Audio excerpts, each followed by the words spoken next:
Nessa aula vamos falar sobre vetores em Pascal. Vamos criar aqui um programa chamado vetores. Vamos declarar uma variável simples chamada i, do tipo inteiro. E vamos definir um vetor de uma dimensão. Um vetor em uma dimensão em Pascal ele é definido dessa seguinte forma. Aqui é uma forma de declarar um vetor. Aqui é o nome.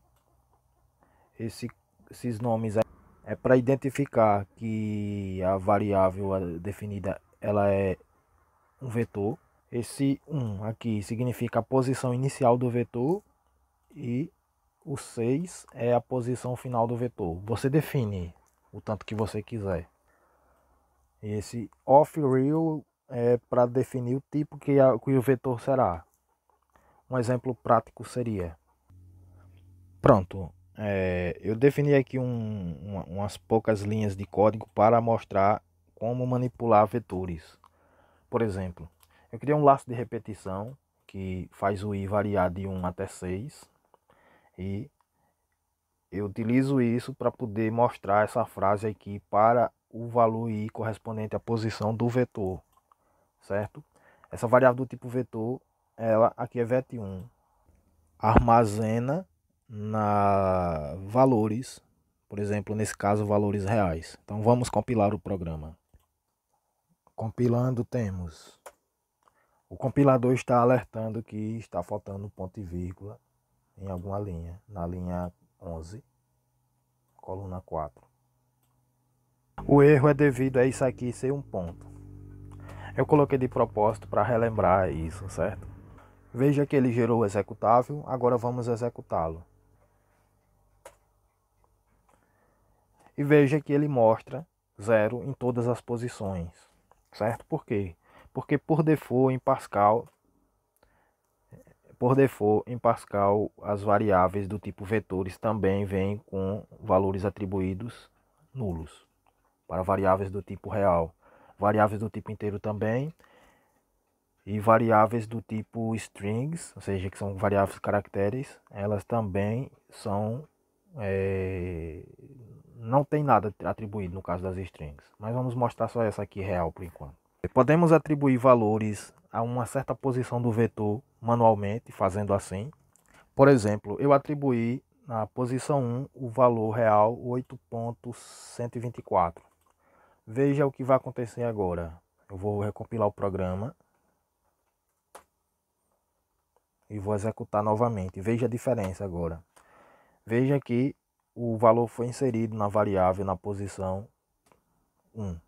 Se eu quisesse colocar na posição 5, por exemplo,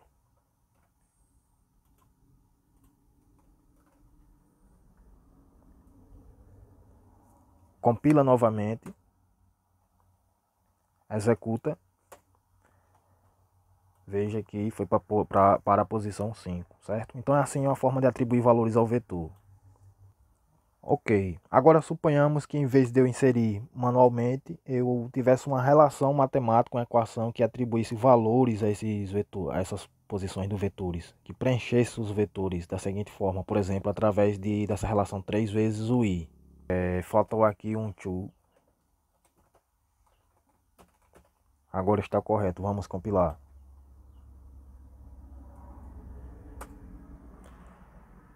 Compilado e atualizado, então vamos executar. Quando o i for 1, 3 vezes 1 dá 3. Por isso apareceu 3 aqui.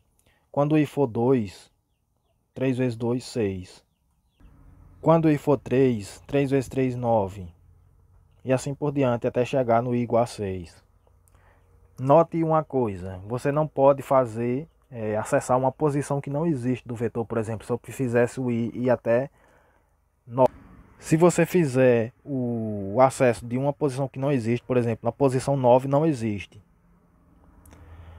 O programa até compila, sem o compilador reclamar de erros, porém, na hora que o programa for executar, provavelmente ele vai dar erros, então vai acusar erros. Então, vamos executá-lo. Bem, ele não reclamou de nada, mas você não pode fazer isso, certo? Então, evita acessar posições que não existem, certo? Se você definiu ele que vai de 1 até 6, você só pode manipular posições que vai de 1 até 6. Agora imagine que eu tivesse um vetor 2 que fosse de um outro tipo. Aqui eu defini uma variável que agora é do tipo caracteres, ou seja, string, e eu defini ele tendo 5 posições de tamanho. E aqui a posição, corrigindo as posições aqui 1, 2, 3, 4, 5, atribuir esses nomes strings e então vamos ver o que é que ele mostra. Eu tenho que mostrar de 1 até 5 também. Veja que ele deu erros, por quê? Porque ele está reclamando dos tipos, então eu botei de propósito para mostrar para vocês que se eu declarei o vetor 1 do tipo real, eu não posso atribuir valores que não sejam de números reais. Então o correto aqui é vet2. Compilou, vamos executar. Assim ele mostrou os vetores, ok? Na posição 1, ele mostrou que está dentro da variável 1. Logo, o que difere um vetor de uma variável normal, como se fosse, por exemplo, qual a diferença entre o vetor e a variável do tipo inteiro comum? É que o vetor ele tem uma analogia com a grandeza na matemática chamada vetores. Então, por isso que tem esse mesmo nome, arrays, que é variáveis que armazenam mais de uma informação ao mesmo tempo. Por exemplo, essas aí, temos que elas armazenaram, ela armazenou 5 nomes diferentes. Então, se eu criasse uma variável comum, igual essa aqui, por exemplo, se eu tivesse criado S2 do tipo string, se eu tivesse criado, por exemplo, uma variável assim, do tipo strings, ela só ia poder armazenar um nome, uma frase, mas não posições desse tipo. Então, criar variáveis do tipo vetores facilita bastante, porque você pode criar uma lista, acessar essa lista, manipular essa lista. Enfim, é de bastante utilidade e diversas aplicações no ramo computacional, certo? Agora eu defini uma variável vetor do tipo de 2 dimensões, ou seja, um vetor de 2 dimensões. Defini o nome dele x e defini o tipo inteiro e defini as dimensões. O i vai de 1 a 3 e o j vai de 1 a 3. Neste caso, esse vetor é chamado de matriz de 2 dimensões, onde eu tenho coluna, linha e coluna. Na primeira linha, a coluna vai de 1 até 3. Na segunda linha, a coluna vai de 1 até 3. Na terceira linha, a coluna vai de 1 até 3. Para poder eu exibir na tela essa matriz, é preciso criar 2 laços de repetições. Aqui não tem que ser colocado dessa forma. Será assim. Bem, para fazer a exibição na tela seria mais ou menos isso. Eu defino 2 contadores, o i e o j. Eu defino um laço de repetição para poder contar a linha, que vai de 1 a 3. 1, 2, 1, 2, 3. Eu defino um segundo laço de repetição, que para cada valor da linha, ele tem que variar também de 1 a 3. Então ele vai estar dentro do outro. E assim eu consigo deixar o i fixo e variar o j. Que ao fazer a compilação temos. Mostra isso. Quando o i for 1, j for 1, o valor de x é o 1. Quando o i for 2, j for 2, o valor de x é o 3. O valor de x aqui é 1, o valor de x é 3. Quando o j for 3, é 11. Então você vê que ele está exibindo exatamente as posições, os números que estão dentro do vetor. E assim você pode fazer vetores também multidimensionais, não só de uma dimensão, não só de duas, mas também 3, 4. Geralmente não se usa muito vetores acima de 4 dimensões. Usamos até 3, mas se quiser usar 4, pode usar.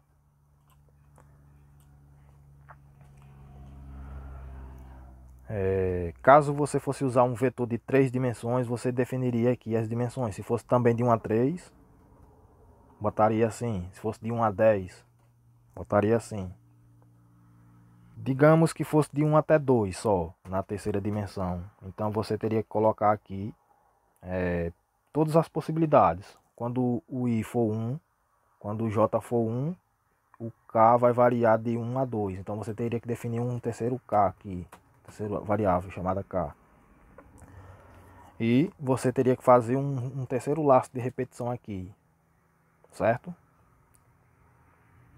Fazer algo assim.